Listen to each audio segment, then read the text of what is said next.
Hi friends, good evening. ఈరోజు నేను మీకు చామదుంపల ఫ్రై ఎలా చేయాలో ఈజీగా చూపించబోతున్నాను. ముందుగా మనం ఇలా చామదుంపల్ని ఇలా బాయిల్ చేసుకోవాలండి. కుక్కర్లో మాత్రం బాయిల్ చేయకూడదు, ఇలాగ విడిగా గిన్నెలోనే బాయిల్ చేసుకోవాలి. కుక్కర్లో అయితే పేస్ట్ అయిపోతాయి.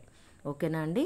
ఇలా బాయిల్ చేసుకొని తీసిన తర్వాత వాటిని తొక్కలు తీసేసి చల్లారక ఇలాగ పీసెస్లా కట్ చేసుకొని మనం ఒక ప్లేట్లో రెడీ చేసుకోవాలండి. అంటుకోకుండా చూసారా ఎంత బాగా వచ్చాయో. పేస్ట్ అవ్వకుండా మనం ముందుగా చూసుకొని ఆపేసుకొని కట్ చేసుకోవాలి. అలా కట్ చేసుకున్న పీసెస్ని మనం ముందు రోజు ఈవినింగ్ ఫ్రిడ్జ్లో పెట్టుకోవాలి. ఏంటి ముందు రోజు అని అనుకుంటున్నారా?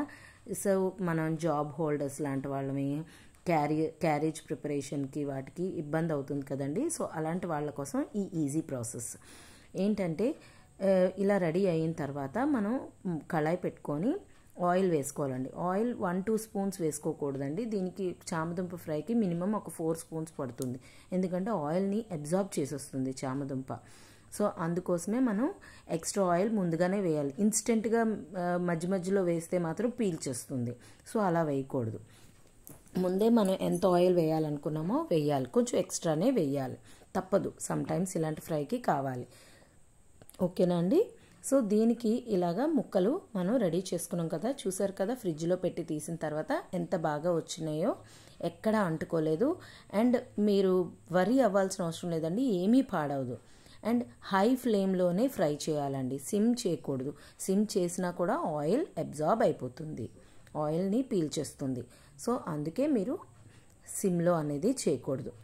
సో ముందు రోజే మనం ఇలా ఎందుకు ప్రిపేర్ చేస్తున్నాం అంటే, క్యారేజెస్కి, జాబ్ హోల్డర్స్ వాళ్ళకి ఇలా చామదుంప ఫ్రై తినాలి అనుకున్నప్పుడు అవ్వదు కదండి. ఈ బాయిల్ చేయడం, కట్ చేసుకోవడం, ఆరబెట్టుకోవడం, ఇన్ని ప్రాసెస్లు అవ్వవు. సో అందుకోసమే ముందుగా చేస్తున్నాం. సో ఇలా వేసిన తర్వాత కొంచెం పసుపు యాడ్ చేసుకొని అలా దగ్గరే ఉండి ఫ్రై చేసుకోవాలి. 10 మినిట్స్లో అయిపోతుందండి మనకి ఈజీగా. ఎందుకంటే ఆల్రెడీ బాయిలింగ్ అన్నీ మనం ముందు రోజే చేసేసాం, ఫ్రిడ్జ్లో పెట్టేసాం. చూసారు కదా ఎంత ఈజీగా ఫ్రై రెడీ అయిపోయిందో.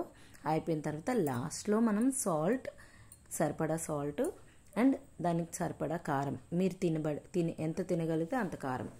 ఓకేనండి? లెక్కేం లేదు, అది మీ కన్సిస్టెన్సీ అనమాట.